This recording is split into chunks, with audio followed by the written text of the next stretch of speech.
Bueno, buenos días. Es un gusto estar hoy acá con ustedes.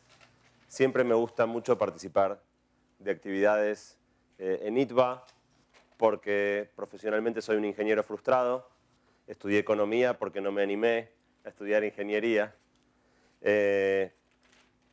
Lo que voy a tratar de hacer en estos minutos que tengo para hablar con ustedes es, por un lado, enfatizar muchos de los puntos que José Luis hizo en su exposición respecto de los contrastes entre la linealidad y la exponencialidad, pero a la vez espero, al terminar mi charla, contradecirlo en un pequeño punto, que es que él planteó que generacionalmente está menos preparado que ustedes para la exponencialidad. Y yo creo que uno de los puntos más importantes de esta charla es que ninguno de nosotros está remotamente preparado para el comportamiento de un mundo que se mueve a ritmo exponencial. Para hablar del futuro, a mí me gusta primero hacer una pequeña historia del futuro. Entonces me gusta empezar hablando del pasado del futuro.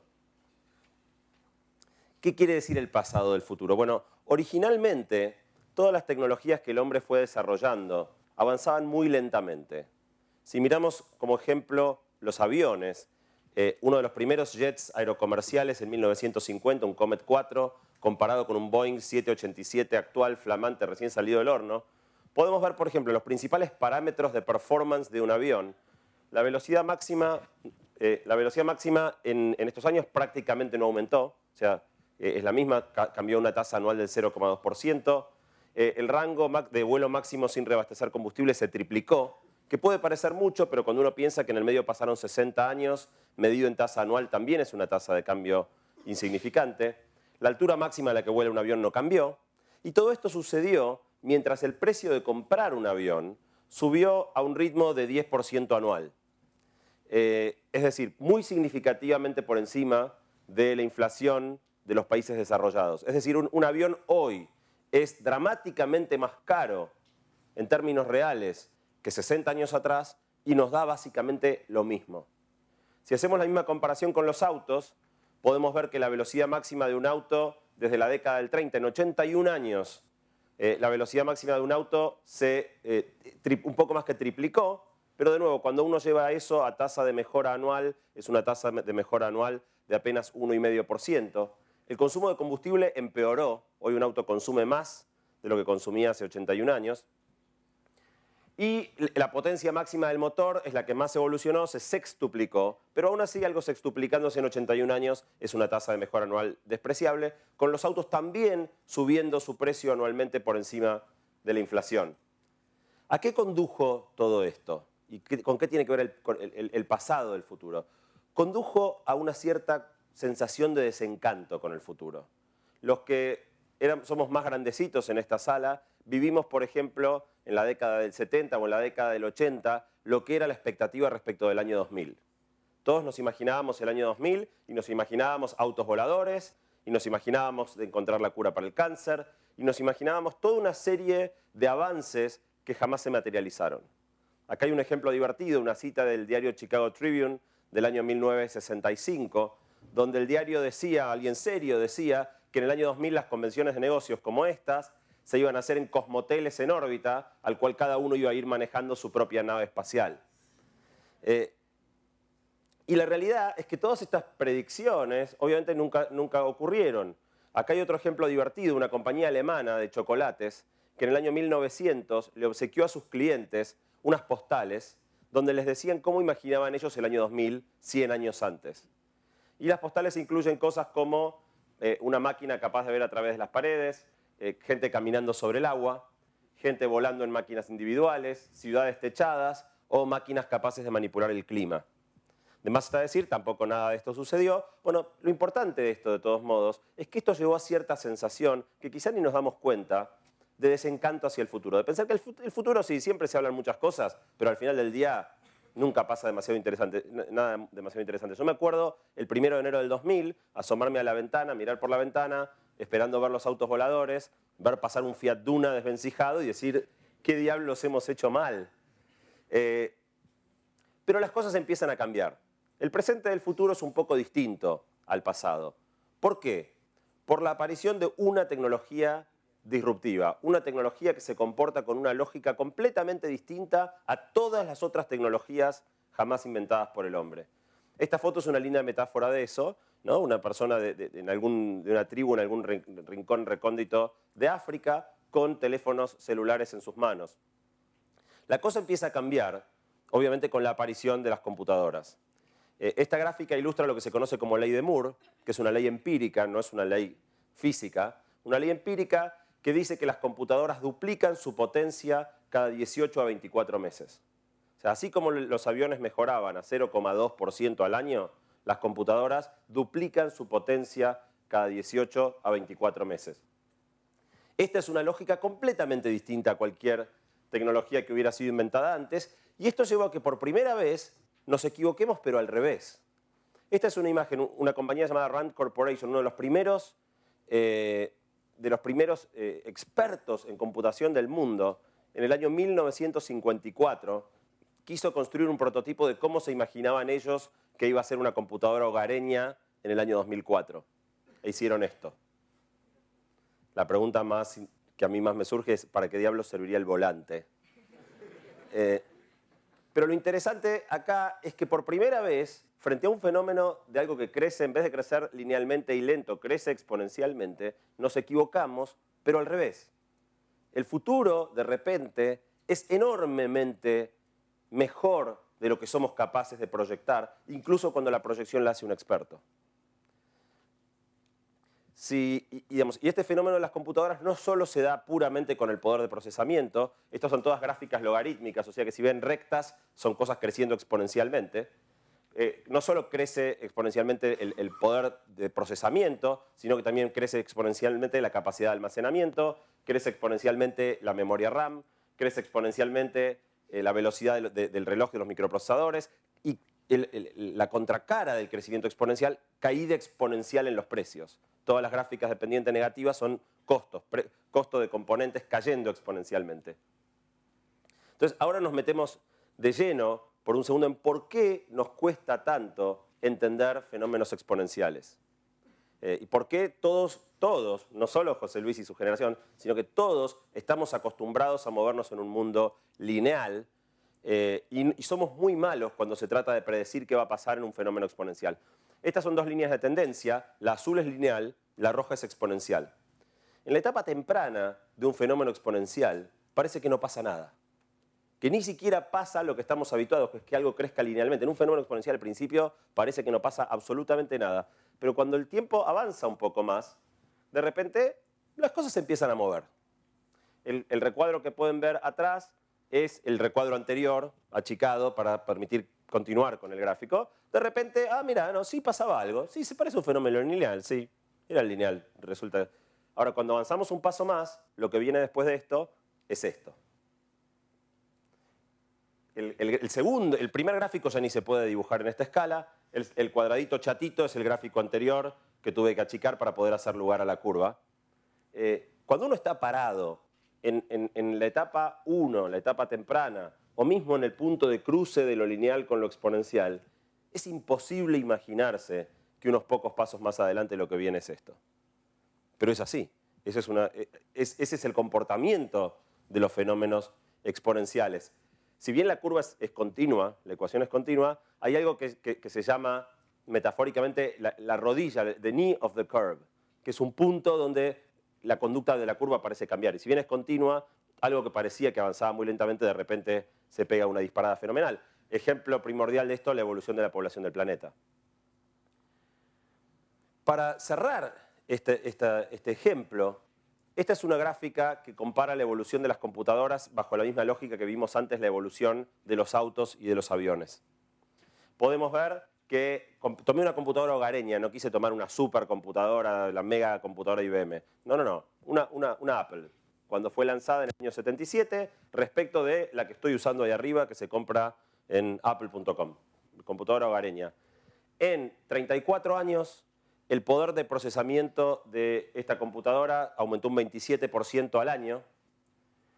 Su memoria fue de 4K a 4 GB, aumentó un 52% al año. Su display aumentó 24% al año. Y su capacidad de almacenamiento aumentó 58% al año. mientras su precio subió a 3,7%, que está muy, muy cerca de ser el valor promedio de inflación en el mundo desarrollado. Es decir, esta computadora cuesta lo mismo que hace 34 años y todos los años nos dio una mejora en sus parámetros de performance, que si promediamos esos 4 números es una mejora promedio del 40%. Estamos acostumbrados a eso. A nadie lo sorprende. Si ustedes tienen un auto de hace 10 años, no está desactualizado. Ahora, cualquiera de ustedes sabe que una computadora de hace 4 es una batata.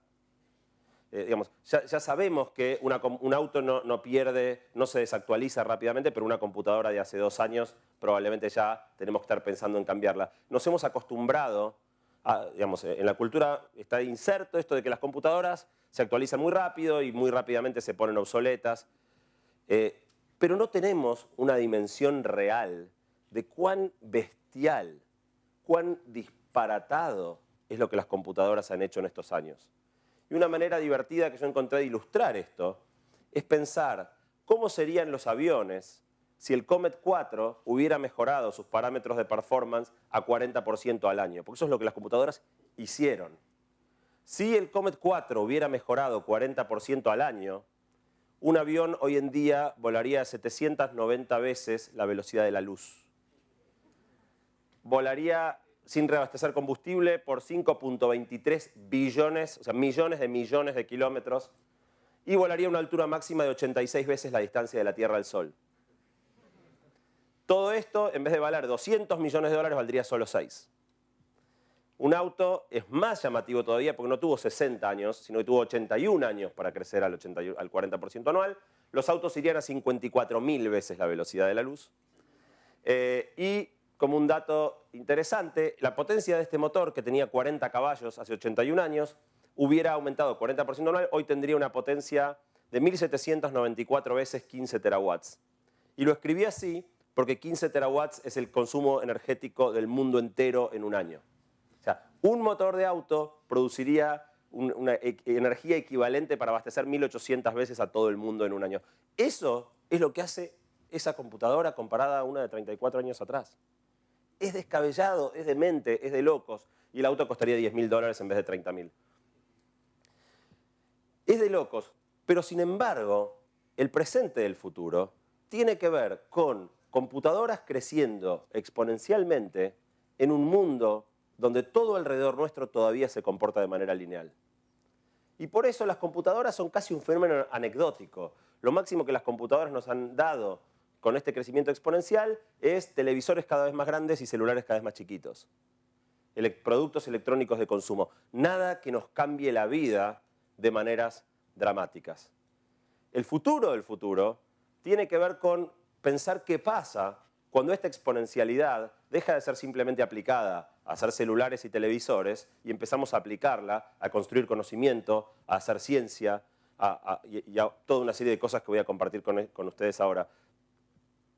Como decían en la presentación, la mayor parte del contenido que voy a compartir con ustedes está motivado en algo que pude aprender yo el año pasado, donde tuve la increíble suerte de ser elegido para ir a un lugar que se llama Singularity University, en una sede de la NASA en Mountain View, en Silicon Valley, en las afueras de San Francisco, donde estuve 3 meses estudiando sobre lo más avanzado de ciencia y tecnología en campos como inteligencia artificial, robótica, biotecnología, nanotecnología, neurociencia y medicina personalizada, con muchos de los tipos más grosos del mundo en cada uno de estos campos, aprendiendo qué es lo que está pasando cuando las cosas empiezan a comportarse exponencialmente en campos más allá de las computadoras. Y esto es muy importante. Yo soy un fanático del fútbol americano. Los que me conozcan un poco tal vez sepan eso si alguna vez vio el blog. A mí hay una metáfora del fútbol americano que me gusta mucho para ilustrar por qué es importantísima ser capaz de predecir el futuro, de hacer pronósticos con cierto grado de precisión respecto al futuro. El fútbol americano es un juego donde un jugador lanza un pase y otro lo tiene que atrapar. Lo interesante es que el que lanza el pase, el mariscal de campo, este que está acá así tirando la pelota, no tira el pase a donde está el tipo que lo tiene que agarrar. Tira el pase a un lugar donde no hay nadie. Tira el pase al lugar donde va a estar el tipo que lo tiene que agarrar en el momento en que la pelota llegue, no en el momento en que la pelota sale. Entonces, él en el momento que va a lanzar, tiene que elegir cuál es el punto donde la trayectoria de este tipo, dada la velocidad a la que corre y el ángulo al que va a hacer su giro, con qué profundidad va a ir ganando distancia hacia adentro, etcétera, más la velocidad y trayectoria y curva de la pelota, cómo lanzar la pelota para que exactamente los dos coincidan en un único punto. Esa es una predicción de futuro complicadísima. En todas las cosas que hacemos planificando a 5, 10, 20 años, estamos haciendo un ejercicio, sí, estamos tirando un pase donde no hay nadie. Si tiramos el pase a donde están las cosas hoy, en el momento que el pase llega, las cosas ya no están a donde tiramos el pase. Entonces, entender cómo se comportan determinadas tecnologías y cómo eso va a afectar nuestras vidas es esencial tanto en los aspectos personales como profesionales de nuestra vida. ¿Por qué el futuro del futuro es distinto de lo que hemos vivido hasta ahora? Bueno, básicamente porque la ley de Moore es contagiosa. Y un buen ejemplo para ilustrar esto es la biología. Históricamente la biología era un señor como Darwin, subiéndose a un barquito, recorriendo el mundo, mirando animales y diciendo, uy, mirá, un sapo, qué lindo, agarro mi libreta, lo dibujo, lo describo, es verde, tiene 2 ojitos saltones.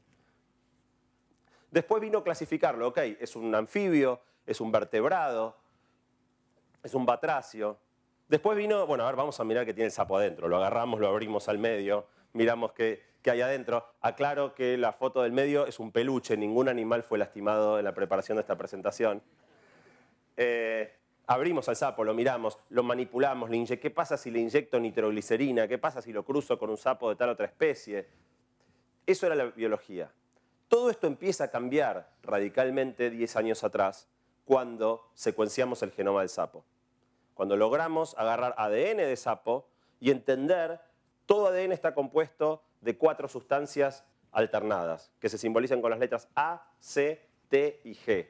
Es decir, que el genoma de cualquier especie, la información genética que describe esa especie, se puede escribir como una secuencia de letras A, C, T, G. Disculpen, no es que tenga un cuello ortopédico, pero si giro la cabeza me salgo del micrófono, así que por eso giro en bloque. Una serie de letras A, C, T, G que expresan la sapitud. ¿Qué es ser un sapo? Está expresado ahí. Y eso no es otra cosa que información. O sea, al final del día, el sapo es información. E información es aquello que las computadoras manipulan y manipulan muy bien. No solo la manipulan muy bien, sino que la manipulan 40% más rápido cada año.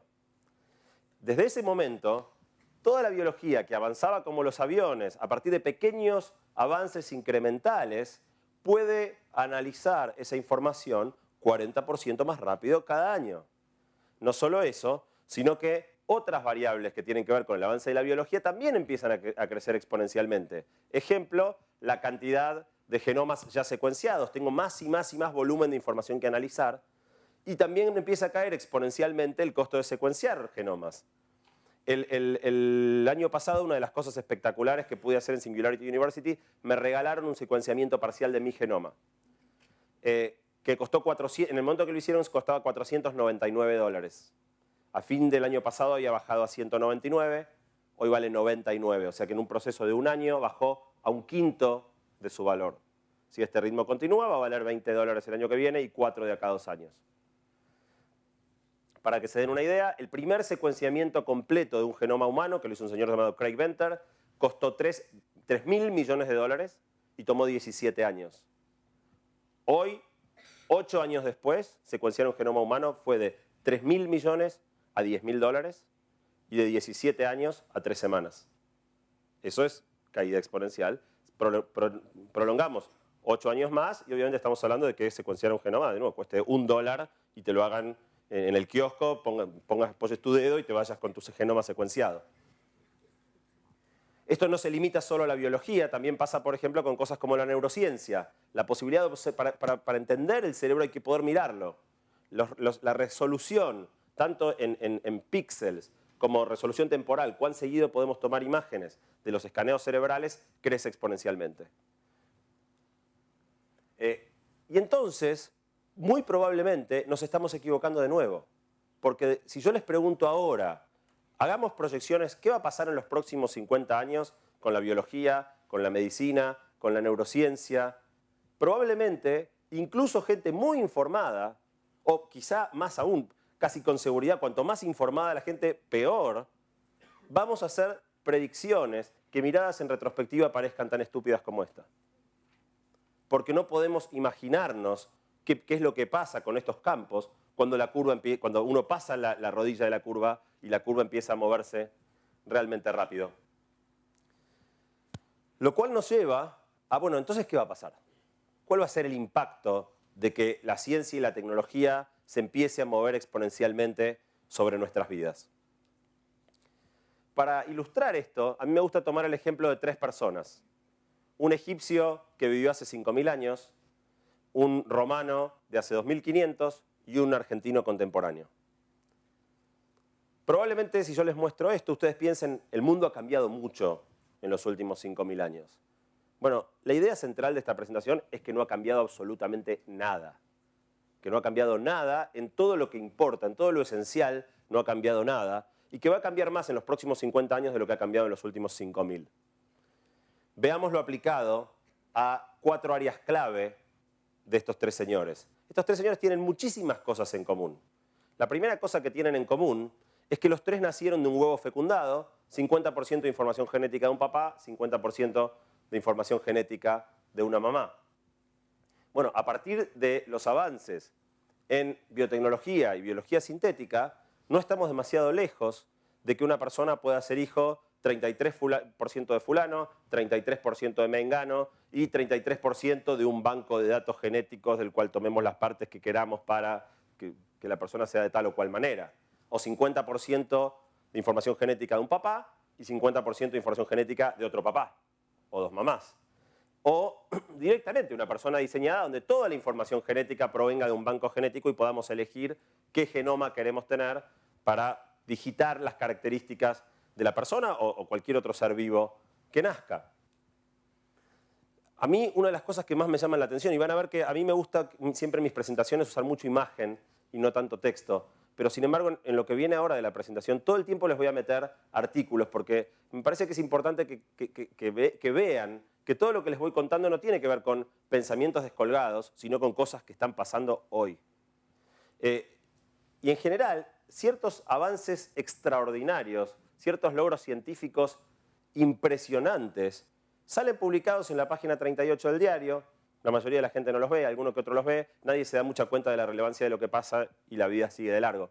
El año pasado este señor Craig Venter, el mismo que secuenció el genoma humano, este señor secuenció el genoma humano, se puso a secuenciar, y en un momento dijo, ¿saben qué? Me cansé de leer genomas. Cuando uno se cansa de leer, ¿qué quiere hacer? Escribir. Dijo, ahora yo quiero escribir un genoma, quiero diseñar una especie que nunca existió.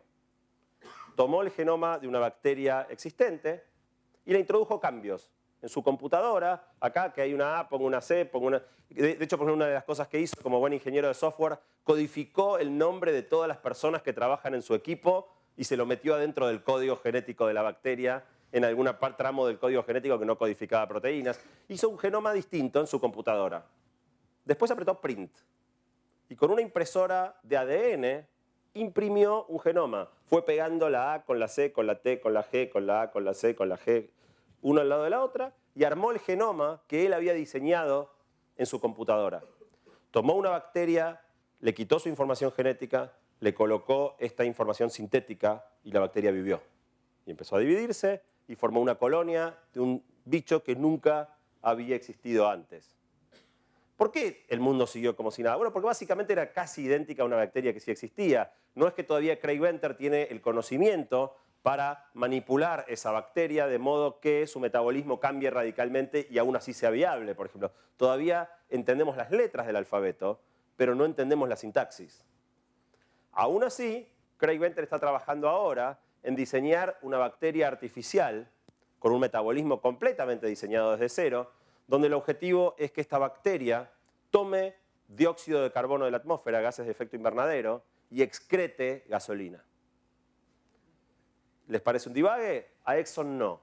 Exxon puso $600 millones a Craig Venter sin pedirle a cambio acciones de su compañía, simplemente por el derecho a ser los primeros en comercializar combustible si Craig Venter tiene éxito.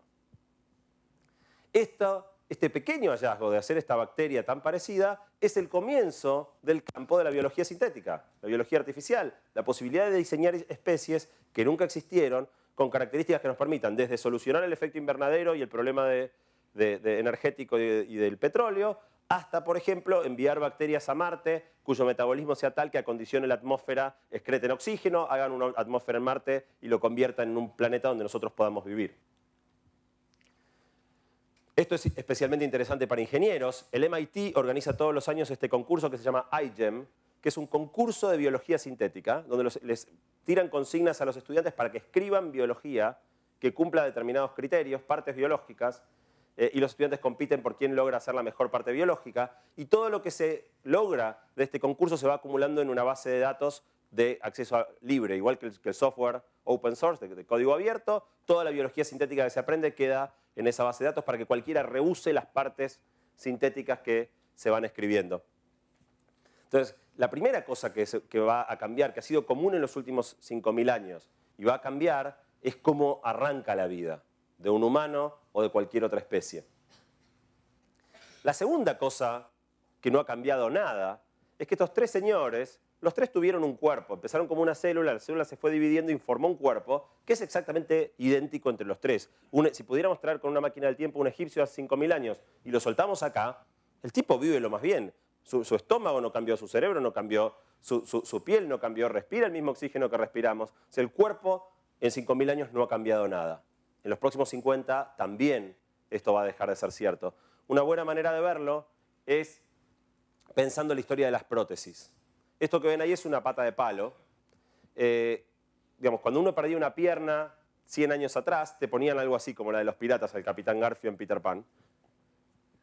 Que lo único que permitía era apoyar el peso en el piso para no estar haciendo equilibrio en un pie. Después las prótesis fueron evolucionando, se hicieron un poquito más estéticas, pero esto no deja de ser una pata de palo revestida de cuero. Hoy la mayoría de las prótesis tienen esta apariencia, son mucho más livianas, más fáciles de colocar y de quitar, pero no dejan de ser un palo para apoyar el peso en el piso. El estado del arte, lo más avanzado que existe hoy comercialmente en prótesis, son unas que fabrica una compañía que se llama Bespoke, que nos vino a dar una charla a Singularity University. Lo que esta compañía hace es, si vos tenés una pierna sana, con un escáner 3D, te hace un escaneo tridimensional exacto de la forma de tu pierna y te imprime, usando materiales espectaculares, titanio y qué sé yo, una réplica simétrica exacta de tu pierna sana para que la que tengas de este lado sea exactamente igual a la que perdiste. Tiene unas articulaciones espectaculares y hasta es estéticamente muy bella. Este señor está sentado tomando sol, tiene su pierna prostética y hasta es más linda que la otra. Y si vamos un paso más allá, ya no disponible comercialmente, pero sí experimentalmente, hay mucho experimento ya en lo que tiene que ver con extremidades robóticas, principalmente impulsadas por DARPA, que es la agencia científica militar norteamericana, por la cantidad de mutilados que ellos tienen por todas las guerras en las que participan. Tienen una enorme presión para darle soluciones a los veteranos de guerra que perdieron extremidades, buenas soluciones.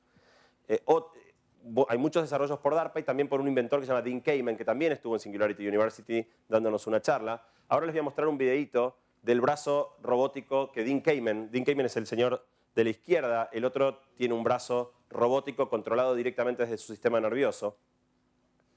Dean Kamen demuestra esto en un programa de televisión. El señor va al supermercado, agarra un blister y lo puede sacar con total sutileza. Ahora lo va a volver a colocar en el pernito en el que colgaba. Y después va a hacer algo, y lo coloca.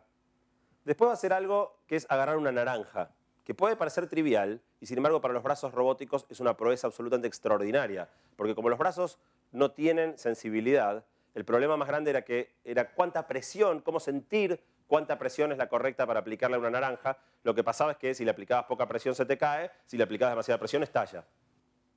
Bueno, este señor con total sutileza agarra la naranja, la coloca en el canasto, se maneja con su brazo robótico como si fuera un brazo biológico. Ahora, hasta acá, lo único que estamos haciendo con las prótesis es tratar de darnos algo cada vez más y más parecido a lo que perdimos. La pregunta realmente interesante es ¿qué va a pasar cuando podamos darnos algo mejor? Porque el avance de las prótesis en algún momento alcanzará el nivel de desarrollo de nuestros propios órganos y en algún momento lo sobrepasará. En algún momento podremos tener una pierna mejor que la nuestra. Para pensar la respuesta de qué va a pasar cuando podamos darnos algo mejor, los invito a ver un video de este señor que se llama Oscar Pistorius. Es un corredor sudafricano al que le faltan sus 2 piernas. Corre carreras con estas 2 prótesis que pueden ver ahí y corre así. El que va primero es Oscar Pistorius. El de atrás tiene las 2 piernas, así que no lo puede alcanzar.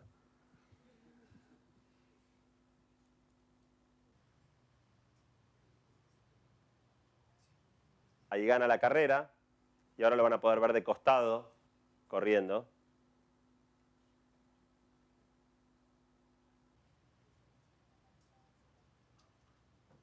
Oscar Pistorius quiso competir en los Juegos Olímpicos. No en los Paralímpicos, sino en los Juegos Olímpicos. En ese momento el New York Times sacó este artículo cuyo título es ¿Es discapacitado o demasiado capacitado? Y las asociaciones atléticas se reunieron a discutir qué hacemos con este señor y decidieron descalificarlo. Y sacaron un comunicado todas las asociaciones atléticas del mundo diciendo que Oscar Pistorius no podía competir en los Juegos Olímpicos por ser demasiado veloz. Y aclaran, su combinación de hombre y máquina es demasiado para competidores puramente humanos, es competencia desleal. Después intervino un tribunal, Oscar Pistorius hizo una presentación judicial, y un tribunal ordenó que le permitan competir si califica. Y la semana pasada, otra noticia que probablemente pasó por la página 68 del diario y poca gente vio, la semana pasada Oscar Pistorius clasificó a los Juegos Olímpicos de Londres. O sea, en Londres el año que viene vamos a tener la oportunidad de ver a Oscar Pistorius compitiendo en la carrera de 400 metros en los Juegos Olímpicos. Esto abre una caja de Pandora gigante, porque aun cuando él no gane, se seguirá mejorando el diseño de sus piernas hasta un momento donde ningún humano podrá competir, o en todo caso, igual que pasa en la Fórmula 1. Michael Schumacher ganó 7 campeonatos mundiales, era el mejor corredor de la historia, qué sé yo, ahora lo subieron a un auto choto y el tipo no pasa de salir décimo. Entonces, el talento conductivo en la Fórmula 1 está completamente en segundo plano respecto del hardware. Con las piernas pasará algo parecido. Ahora, ¿qué va a pasar entonces cuando podamos darnos piernas mejores? Yo tengo una respuesta y es que para mí nos vamos a cortar las piernas. Y si les parece una locura, piensen que hoy entramos a un quirófano para cambiarnos la forma de la nariz, aumentarnos el tamaño o achicarnos el tamaño del busto, levantarnos la cola.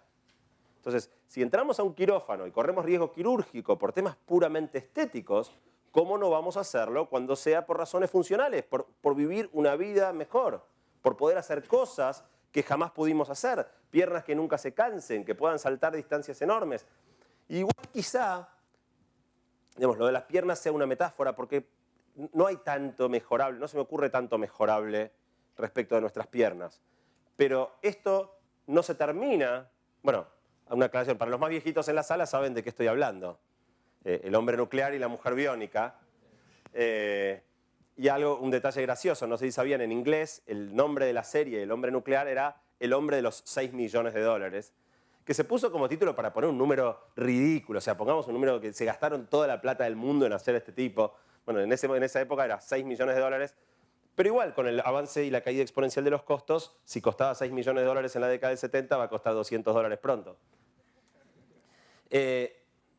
Entonces, en definitiva, esto no se acaba con el cuerpo. Antes de pasar por un ejemplo más, esto es de hace 2 meses. Un austríaco había tenido un accidente en el cual su brazo, no perdió el brazo, pero su brazo quedó sin movilidad y sin sensación. Era un brazo inerte enganchado a su cuerpo. No podía moverlo y no podía sentir. Tuvo durante años intentando hacer rehabilitación para recuperar sensibilidad y movimiento. Sin suerte, se hinchó, se cansó de intentar. ¿Qué hizo? Se cortó el brazo y se puso un brazo robótico. Ustedes me dirán, bueno, sí, está bien, tenía un brazo que no servía para nada. De todos modos, para mí es un buen ejemplo. Pudo tener un brazo mejor que el que tenía y prefirió un brazo mejor biónico a un brazo peor biológico. Decía, igual el cuerpo es solo el comienzo, porque el próximo paso de esto es la mente. El otro área en la que estos 3 señores fueron esencialmente idénticos es en su nivel de inteligencia. La inteligencia humana ha subido unos pocos puntos de coeficiente intelectual en 5.000 años, básicamente por un tema de alimentación, pero básicamente no ha cambiado, menos que los autos y los aviones. eso también va a cambiar. Porque no solo vamos a meternos con nuestro cuerpo, sino también vamos a meternos con nuestras cabezas. Algunos ejemplos de esto que ya están sucediendo hoy. Se hizo un experimento, esto es una nota de la revista Wired, para poner un sexto sentido a humanos, sentido de magnetismo. Les pusieron sensores magnéticos debajo de las yemas de los dedos, conectados directamente al sistema nervioso de las personas, y estos tipos podían sentir campos magnéticos, es decir, podían sentir que el norte es para allá. Si les suena una locura, las palomas mensajeras lo hacen todo el tiempo. Hay animales en la naturaleza que pueden sensar campos magnéticos, simplemente fue decir, bueno, hagámoslo, ¿por qué no darnos ese sentido también a los humanos? Estando el GPS, ¿para qué diablos queremos sentir el norte? Imagínense ir en el auto a ver dónde está el norte, y es más fácil tener un GPS. No deja de ser anecdótico, pero al final del día es un primer experimento de agregarnos sentidos que jamás tuvimos. Este es otro ejemplo interesantísimo. Una estudiante que estudió conmigo en Singularity University, una chica china que está terminando su doctorado, su PhD en la Universidad del Sur de California, en neurociencia. El campo de experimentación de ella es agarran un ratón y le hacen un escaneo cerebral. Miran cómo está su cerebro. Y después lo entrenan para hacer una tarea sencilla, navegar un pequeño laberinto y hay una máquina que si el ratón baja una palanca le sale comida. Al principio el ratón va medio a tientas hasta que aprende, descubre cómo navegar el laberinto, bajar la palanca y comer. Cuando el ratón aprendió, le hacen un nuevo escaneo cerebral y miran qué cambió. ¿Dónde quedó codificado ese aprendizaje? Toman otro ratoncito que nunca fue entrenado para esta tarea, le abren la tapita de sus sesos y con electrodos intentan estimular los mismos cambios neuronales que tuvo el ratón original. Si lo logran hacer bien, sueltan al ratón en el laberinto y el ratón sabe.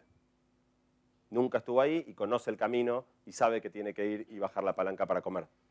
Al final de lo que estamos hablando también es de transferir recuerdos o conocimiento de un ser a otro. Y todas estas investigaciones se hacen con ratones, porque los ratones, aunque no parezca, son extremadamente parecidos a los seres humanos. Casi todas las investigaciones empiezan en ratones, después pasan a monos y después llegan a nosotros.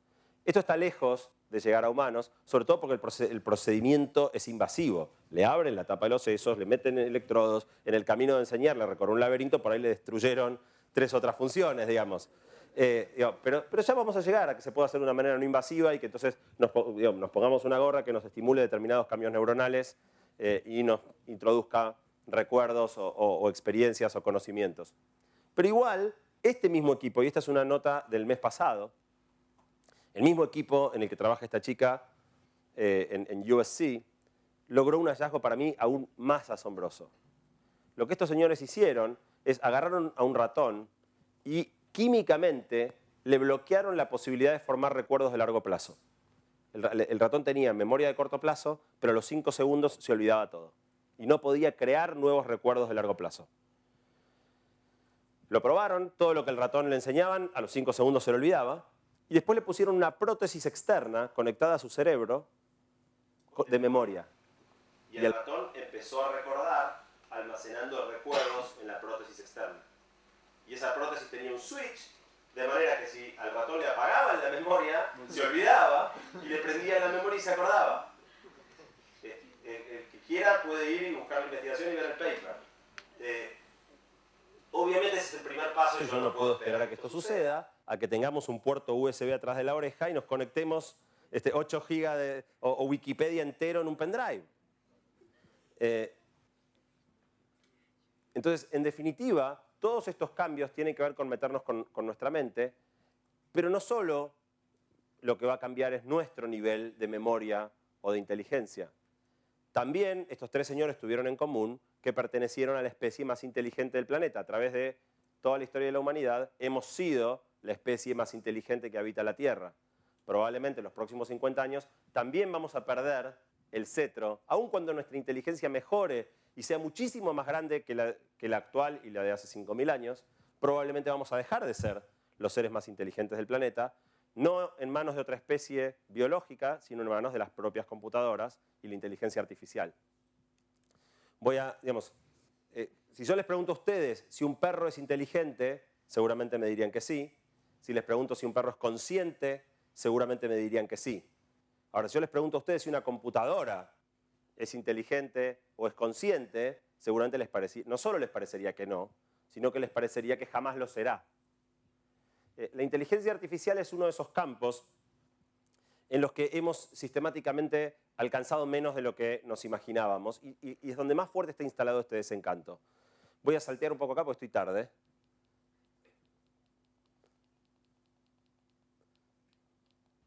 Simplemente para enfocarme en algo que también pasó a principios de este año, que es que IBM es la misma que 20 años atrás había hecho Deep Blue, una computadora con el objetivo de ganarle al campeón mundial de ajedrez.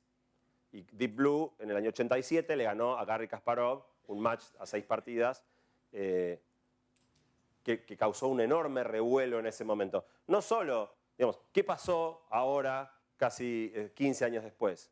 Cualquier software, un software llamado Fritz, que es el más común, que se compra en cualquier casa de computación y vale $20, hay 10 personas en el mundo que le pueden ganar a ese software de $20. O sea, Deep Blue costó cientos de millones de dólares, una supercomputadora. Hoy en su teléfono celular corre un software que juega ajedrez mejor que todos los que estamos en esta sala. Ahora IBM se propuso una nueva meta, que era diseñar una inteligencia artificial capaz de ganar al concurso de preguntas y respuestas más difícil del planeta, que se llama Jeopardy.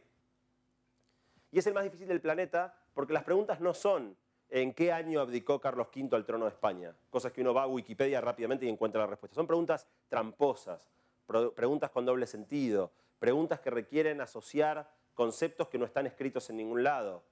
Y Watson compitió contra los dos tipos más exitosos de la historia del programa, tipos que ganaron millones de dólares literalmente compitiendo en este juego, respondiendo preguntas y respuestas, probablemente dos de los tipos más eruditos del planeta. Lamentablemente no tengo audio para que escuchen, igual estaba en inglés, pero igual lo divertido no es escuchar el audio, acá le van eligiendo la categoría, y se les formula la pregunta, y este es el tipo con el pulsador que hay que pulsar y el que pulsa primero puede contestar. Ahí va a pulsar Watson y da la respuesta correcta. Ahora viene la segunda, Watson elige la próxima categoría para pulsar por segunda vez. Le van a hacer una nueva pregunta y otra vez responde Watson. Igual lo divertido va a ser ahora, elige una tercera. Miren la cara al rubio cuando Watson le gana con el pulsador de nuevo.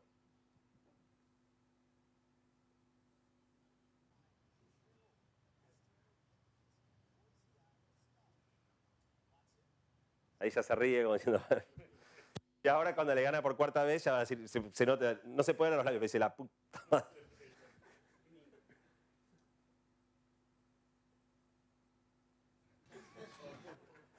Bueno, Watson no les ganó. Watson los trituró, los reventó. Y de nuevo, esto tal vez sea algo anecdótico, porque simplemente fue ganar un juego, pero ¿qué decidió hacer IBM con Watson ahora que ganó Jeopardy? ¿Cuál es el próximo paso? Enviarlo a estudiar medicina. Entonces la idea es que en 4 años Watson sea médico. Y no sé lo que opinan ustedes, el día que Watson sea médico yo no voy a querer que nunca más a mí me diagnostique un médico humano. No solo eso, sino que hoy Watson también es una mega supercomputadora que costó cientos de millones de dólares, pero en 15 años correrá en cualquier teléfono celular y tendremos al mejor médico del mundo en el punto más recóndito de la Puna o en el punto más alejado y aislado de África. Para terminar, hay una última cosa que tienen en común estos 3 señores, y es que los 3 nacieron, crecieron, envejecieron y eventualmente murieron. El que puse contemporáneo todavía no murió, pero va a morir. ¿O no? Bueno, hay gente trabajando en que no. Hay gente trabajando en extender la vida humana. Y, por ejemplo, hay un gerontólogo británico muy prestigioso que se llama Aubrey de Grey, tiene una charla TED muy buena si quieren verla. Aubrey de Grey dice que la primera persona que va a vivir 1000 años ya nació. Y básicamente cuando uno dice 1000 está diciendo indefinidamente. O sea, hay gente seria, científicos trabajando para extender la vida humana, no un poquito, sino exponencialmente. Extender la vida humana de manera indefinida, que vivamos tanto como queramos vivir. Si pensamos, la peor tecnología de todas que hemos inventado, la que más lento avanza es nuestra propia expectativa de vida. En 1000 años, desde el año 0 al año 1000, mejoró de 28 a 30. En los siguientes 900 años, parece un montón, de 30 a 55, pero tardamos 900 años en menos que duplicar. En los últimos 111 va un poquito más rápido, fue de 55 a 67, una tasa de mejora anual del 0,2%, pero es nada. Por eso estamos acostumbrados, la vida humana no se extiende. Bueno, eso también puede cambiar en los próximos 50 años, a partir de que entendemos el genoma y usamos el genoma para hacer medicina personalizada y toda otra serie de cosas que se pueden hacer. Estos son datos de mi propio genoma, por ejemplo, a partir de lo que hice en Singularity University, con mis predisposiciones a sufrir determinadas enfermedades, cuáles tengan un riesgo más alto que la media poblacional, cuál es un riesgo más bajo. Hay datos incluso de mis ancestros. Yo tengo 2 abuelas polacas, un abuelo ruso y un abuelo ucraniano, y si se mira la composición, el origen de mis genes, yo soy predominantemente ruso, en segundo lugar ucraniano, en tercer lugar polaco. O sea que en mi familia nadie mintió. Si hubo una cañita al aire, por lo menos fue con el vecino que también era polaco y no con un africano. Pero bueno, por ejemplo, cosas que ocurren en este campo. Existe una fundación que se llama la Fundación Matusalén, que da 2 premios. Un premio al que logre el ratón que viva más años del mundo. Un ratón en el medio natural vive 1 año y medio, en cautiverio puede vivir hasta 2 años porque es un medio más controlado. Bueno, el señor que tiene el récord ha hecho vivir a un ratón 5 años, ya hoy, de la misma especie que en las mejores condiciones vivía 2. Esto equivale ya hoy a, replicando eso, extender la vida humana al orden de los 200 a 250 años. Pero también existe un premio para darle tranquilidad a los mayorcitos como yo, por rejuvenecimiento, que ya no es agarrar un ratón cuando nace y empezar a hacerle todas cosas para que viva mucho, sino tomar un ratón que ya es viejo, que vivió una vida normal y empezar a llevarlo para atrás. Y ver cómo hacemos para que este ratón rejuvenezca y le extendamos la vida, pero con cosas que empiezan a edad tardía. Así que la esperanza no está perdida para los que ya somos más grandecitos. Un último ejemplo de esto, no sé si han visto este video de TED, de un señor que se llama Anthony Atala. Este señor lo que hace es imprimir riñones. Logró imprimir un riñón con una impresora de ADN. Vos le das una muestra de tu ADN y él con esa muestra de ADN imprime un riñón tridimensional perfectamente compatible porque es tu riñón. Esto todavía no ha sido llevado al punto de implantarle a alguien, digamos, que no haga falta un donante, directamente imprimir un riñón y usarlo, pero eventualmente se podrá hacer. Y entonces también extenderemos la vida simplemente reemplazando nuestras partes como reemplazamos las bujías del auto. Se me jodió el riñón, voy, apoyo el dedo, me tomo una muestra de ADN, me hacen uno nuevo, me lo cambio.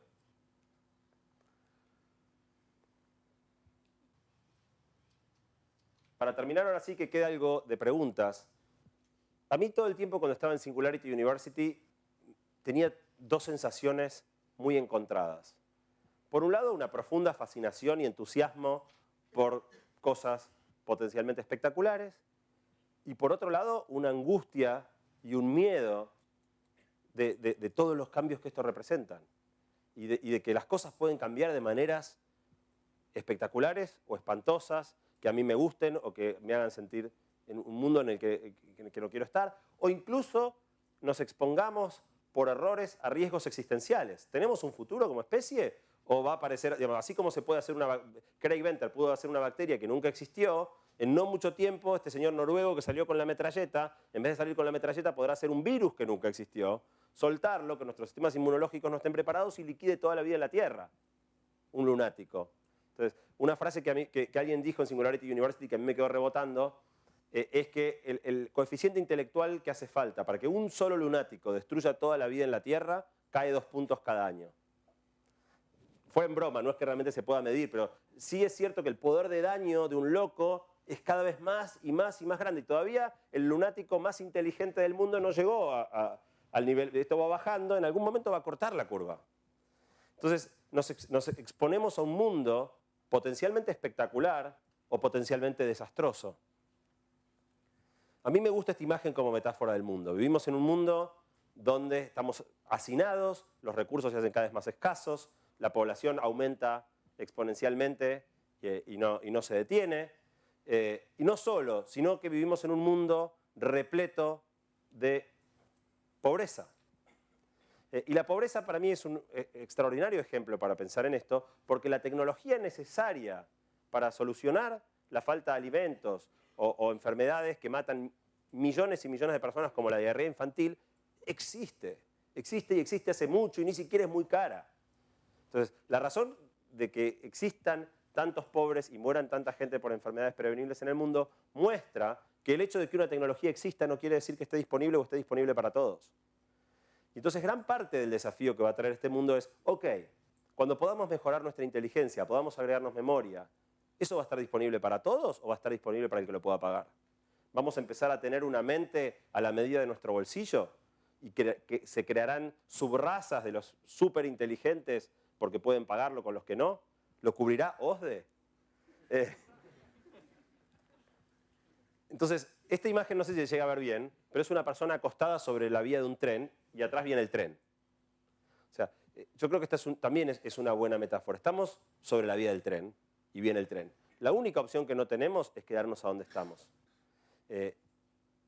Todos los cambios que vienen traen dilemas prácticos y éticos enormes. Y lo que a mí más me vuelve loco, y a mucha gente de los que estaban ahí en Singularity University más los volvía locos, es que la gran mayoría de las personas que están tomando decisiones hoy sobre estos temas no tienen la menor idea de nada de lo que escucharon ustedes hoy. No solo no tiene idea respecto, por ejemplo, de la posibilidad de extender la vida humana el ministro de Salud de la Argentina o la presidenta de la Argentina, no tiene idea el presidente de Estados Unidos. Obama no sabe nada de esto. Ni el ministro de Salud de Estados Unidos, ni de la mayoría de las potencias mundiales. Entonces, nos enfrentamos a potenciales consecuencias espectaculares o nefastas, función de las decisiones que tomemos, y todos los tomadores de decisiones están completamente desinformados pensando linealmente un mundo que se mueve exponencial. Y esa es una ecuación peligrosa. Por eso para mí es tan interesante dar esta charla y que más gente se entere de estas cosas que pasan y que la próxima vez que vean una nota en la página 38 del diario como que un señor creó vida artificial, se detengan un minuto y digan, wow, y piensen cuáles son todas las puertas que se abren y todos los dilemas que se generan a partir de esa posibilidad tecnológica. Para no terminar tan negativamente, me gustaría terminar diciendo que si hubiéramos tenido la posibilidad de estar vivos en el año 1900, probablemente hubiéramos podido ser testigos de la primera vez que el hombre logró volar. Si hubiéramos estado vivos en la década del 50, hubiéramos visto la invención de la televisión, una tecnología mágica, ver en nuestro living cosas que suceden a cientos de kilómetros con la imagen volando por el aire. Si hubiéramos estado vivos a fines de los 60, hubiéramos visto al hombre llegando y caminando en la luna. Y los que estuvimos vivos en la década del 80, vimos con nuestros propios ojos todo lo que yo les decía, el fenómeno increíble de los circuitos integrados, los microprocesadores y la evolución de las computadoras. Todos estos momentos probablemente hubieran sido épocas fascinantes para vivir. Me gustaría cerrar diciendo que creo que no hay ninguna época más fascinante que la que nos toca a nosotros ahora, donde vamos a tener la oportunidad de ser partícipes en reinventar la especie humana. Muchas gracias.